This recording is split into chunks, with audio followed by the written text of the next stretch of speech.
നമ്മുടെ ജീവിതത്തിൽ നല്ല ലജ്ജ ഉണ്ടാവും. പെണ്ണുങ്ങന്മാർക്കുണ്ട ലജ്ജ ഉള്ള വാട്സപ്പ് ഗ്രൂപ്പിലും ഓൺലൈൻ മജ്ലിസിലും കൂടുതലല്ലേ ഇപ്പോഴത്തെ പെണ്ണുങ്ങന്മാരുടെ പരിപാടി അല്ലേ? ഉംറ ക്ലാസ്സിനായിട്ട് പങ്കെടുത്താൽ ഉംറ ക്ലാസ് എടുത്താലും ഉംറൻ്റെ അമീറും ഭർത്താവിനേക്കാൾ ബന്ധം. അതല്ലേ പുതിയ കാലം. ഒരു പെണ്ണിൻ്റെ ഈമാൻ എന്ന് പറഞ്ഞാൽ എന്താണ്? അൽ മർഅത്തു ഔറത്തുൻ, പെണ്ണ് എന്ന് പറഞ്ഞാൽ ഔറത്താണ്. പെണ്ണ് എങ്ങനെയാണ് നിൽക്കേണ്ടത്? പെണ്ണിൻ്റെ ഡ്യൂട്ടി എന്താ ഇസ്ലാമിൽ?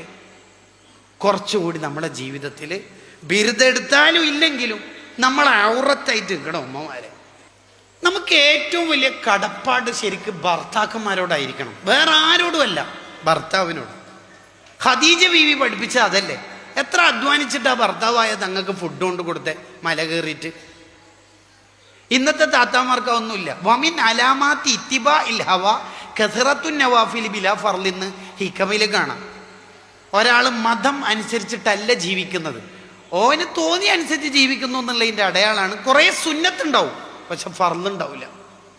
ഇതാണ് പലപ്പോഴും ചില താത്താമാർക്ക് ഉണ്ടായിക്കൊണ്ടിരിക്കുന്നത്.